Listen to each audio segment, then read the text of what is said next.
মৌলির সব চালাকি ধরে ফেললো অনিরুদ্ধ আর বাণী। হ্যাঁ বন্ধুরা, এমনটাই দেখা যাবে। তাই সম্পূর্ণ জানতে ভিডিওটিতে লাইক দিয়ে চ্যানেলটি সাবস্ক্রাইব করে দেখতে থাকুন। গল্পের শুরুতে দেখা যাবে অনিরুদ্ধ আর বাণী নিজেদের আবারও নতুন করে ব্যবসা শুরু করে। তখন অন্তরা বলে, কংগ্রেচুলেশনস দাদা আর বৌদি, তোমাদের নতুন রেস্টুরেন্টের জন্য তোমাদেরকে অনেক অনেক স্বাগতম। তখনই অনিরুদ্ধ বলে, এটা শুধুমাত্র আমার আর বাণীর রেস্টুরেন্ট নয়, এটা আমাদের সবার সবার রেস্টুরেন্ট, বুঝতে পেরেছো? কারণ আমরা একা হলে এই কাজটা কখনোই করতে পারতাম না। তাই আমরা সবাই মিলে এই কাজটা করব, আর আমরা জানি সফলও হব। তখন তো অন্তরা খুশি হয়ে যায়। তারপর বাণী বলে, হ্যাঁ, মিস্টার চ্যাটার্জি একদম ঠিক কথা বলেছে। এই ব্যবসাটা শুধুমাত্র আমাদের নয়, এই ব্যবসাটা আমাদের সবার। এই যে আমরা নতুন করে শুরু করতে পেরেছি, এটা তো সবার জন্যই। তারপর সাথীকে প্রণাম করতে যায় বাণী। তখন সাথী বলে, না না, আমাকে এখন আর প্রণাম করতে হবে না মা। তোমরা ভালোভাবে সফল হও। তোমরা সত্যিই অনেক বড় হবে, সফল হবে, সেটা আমি জানি। তারপরে দেখা যাবে সেখানে সবাইকে প্রসাদ দেয় অনিরুদ্ধ বাণী, যাতে খুশি হয়ে যায় সবাই। তারপরে অন্তরা অনেকগুলো বেলুন নিয়ে আসে তানিয়ার জন্য আর বলে, ছেড়ে দাও। তারপর বেলুনগুলো ছেড়ে দিলেই সবাই খুব খুশি হয়। ওইদিকে বাণী অনিরুদ্ধকে বলে, মিস্টার চ্যাটার্জি, আবার নতুন করে ব্যবসা শুরু করেছেন তো, আপনি দেখবেন এই যে রেস্টুরেন্ট অফ দ্য ইয়ার সেটা হতে পারবেন। তখন অনিরুদ্ধ খুশি হয় আর বলে, সত্যি বাণী, তুমি পাশে না থাকলে এটা কোনোদিনও সম্ভব হতো না। তুমি পাশে থাকলে আমি একদিন আমাদের নিজেদের জমিতে এই অনিরুদ্ধ টিফিন সেন্টার আমরা নিজেরাই খুলতে পারবো। নিজেদের রেস্টুরেন্ট হবে নিজেদের জায়গায়। তখন বাণী বলে, হ্যাঁ মিস্টার চ্যাটার্জি, একদিন ঠিক হবে। তখনই অনিরুদ্ধর কাছে একটা ফোন আসে। তখন অনিরুদ্ধ ফোনটা রিসিভ করলেই ওই পাশ থেকে মৌলি অনিরুদ্ধকে অনেক বড় একটা অর্ডার দেয়। তখন অনিরুদ্ধ বলে, হ্যাঁ, অর্ডারটা আমি কনফার্ম করে নেব, 50% অ্যাডভান্স দিতে হবে। তখন মৌলি বলে, 50% কেন? আমি পুরো টাকাটাই অ্যাডভান্স করে দিচ্ছি, কিন্তু কোনো মতেই কিন্তু এই ডেলিভারিটা ক্যান্সেল করা যাবে না, ঠিক আছে? তখন অনিরুদ্ধ বলে, অনিরুদ্ধ টিফিন সেন্টারের কোনো অর্ডারই আজ পর্যন্ত ক্যান্সেল হয়নি। তখন বাণী বলে, মিস্টার চ্যাটার্জি কি হয়েছে? তারপরে অনিরুদ্ধ বলে, অনেক বড় একটা অর্ডার এসেছে আর পুরো টাকাটা অ্যাডভান্স করে দেবে। তখন বাণী বলে, দেখেছেন মিস্টার চ্যাটার্জি, আজকেই আমরা পুজো করলাম আর আজকেই কত বড় একটা অর্ডার পেয়ে গেলেন, আমাদের সত্যি অনেক ভালো হবে। ওইদিকে বিদ্যুতের মা বিদ্যুতের সঙ্গে দেখা করতে থানায় যায়। তখনই জেলা সাহেব বলে, আপনি তো বিদ্যুৎ ঘোষের মা, তাই না? আপনারা তো সেদিন বললেন যে আপনারা নাকি ওর সঙ্গে দেখাই করতে চান না। তখন বিদ্যুতের মা বলে, হ্যাঁ, আমি না একটু দেখা করতে চাই, আমাকে একটু দেখা করতে দিবেন? তারপরেই জেলা সাহেব বলে, আসুন।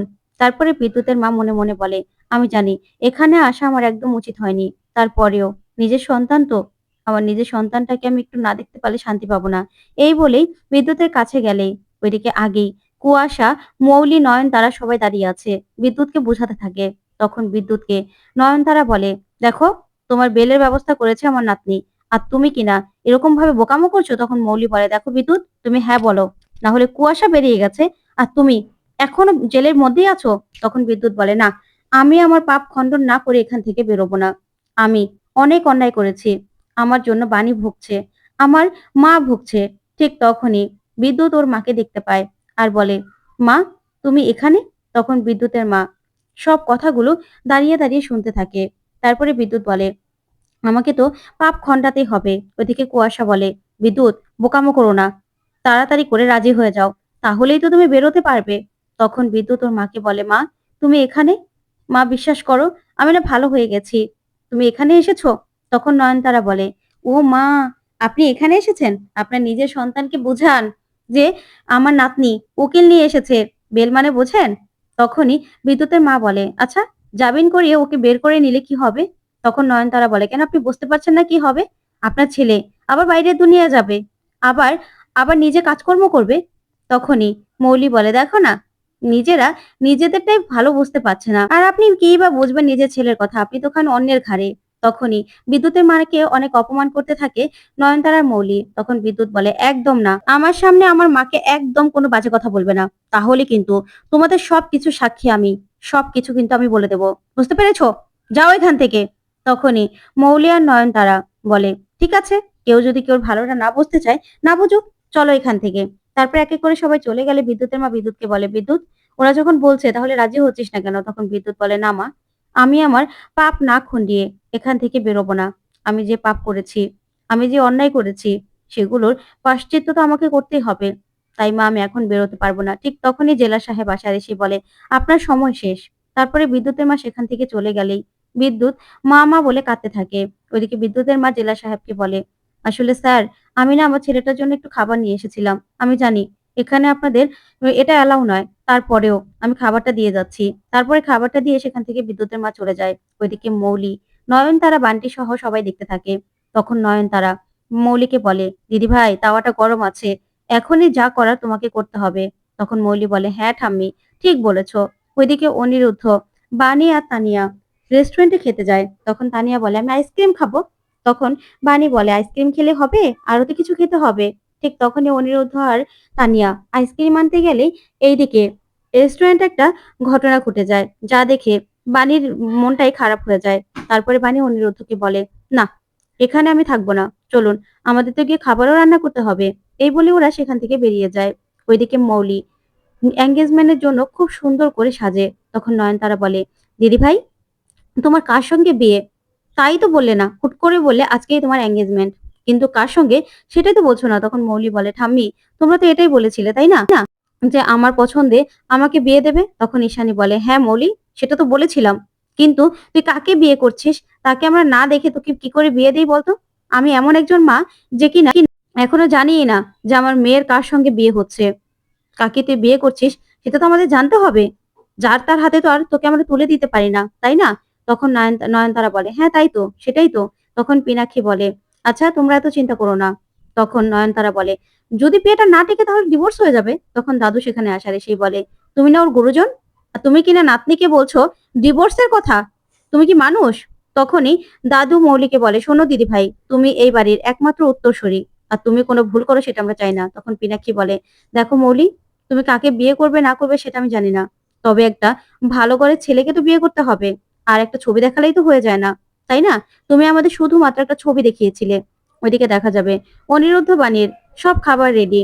তখন অনিরুদ্ধ বলে, আচ্ছা, কোন ঠিকানায় পাঠাবো সেটাই তো বুঝতে পারছি না। তখন অনিরুদ্ধ ফোন দিলে ফোনটা কেটে দেয়। এদিকে অনিরুদ্ধকে ঠিকানা পাঠালেই অনিরুদ্ধ চমকে যায়। তখন বাণী বলে, কি ব্যাপার মিস্টার চ্যাটার্জি? তখন অনিরুদ্ধ বলে, রয় ম্যানশন। আচ্ছা, ডেলিভারিটা ক্যান্সেল করে দিই? তখন বাণী বলে, না। ওইদিকে মৌলি বলে, আচ্ছা তোমরা কেন বুঝতে পারছো না? আমি তো সবকিছু যাচাই করে নিয়েছি। তখন দাদু বলে, না দিদি ভাই, তোমাকে আমরা বারবার করে সাবধান করছি, বিয়েটা কিন্তু একদিনের নয়। তখন মৌলি বলে, সেই জন্যই তো যার ছবি তোমাদেরকে দেখিয়েছিলাম তার ব্যাপারে আমি খোঁজ খবর নিয়ে দেখেছি, সে না ভালো ছেলে নয়, তাই আমি তাকে বিয়ে করছি না। তবে আমি যাকে বিয়ে করব সে কিন্তু তোমাদের খুব পছন্দ হবে, ভালো ঘরের। ওইদিকে নয়নতারা মনে মনে বলে, কি ব্যাপার, এ তো দেখছি রহস্যের গন্ধ পাচ্ছি।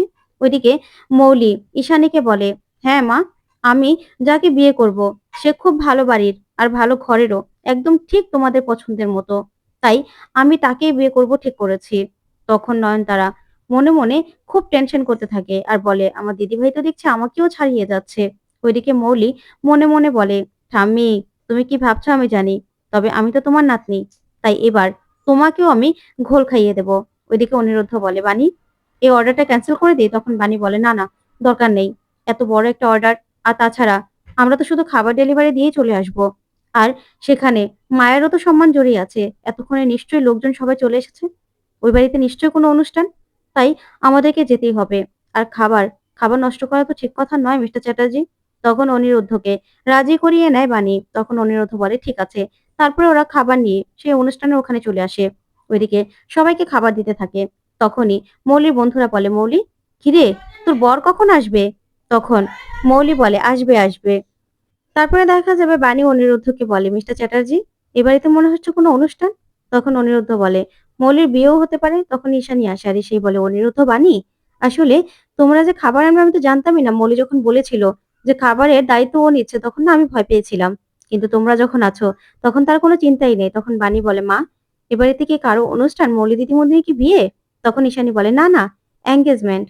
তখন অনিরুদ্ধ বলে, কার সাথে? তখন ঈশানী বলে, আসলে আমিও জানি না কার সাথে। মৌলি তাকে পছন্দ করেছে, এখন দেখা যাক কার সঙ্গে। আচ্ছা ঠিক আছে, তোমরা না এখানে থাকো, খেয়ে যাবে কিন্তু তোমরা, আমার ওইদিকে কাজ আছে, আমি যাই। এই বলে ঈশানী সেখান থেকে চলে যায়। ওইদিকে অনিরুদ্ধ আর বাণী টেনশনে পড়ে যায় যে কি হতে চলেছে। তো বন্ধুরা, কেমন লাগলো আজকের আপডেট কমেন্ট করে জানাতে ভুলবে না। ধন্যবাদ।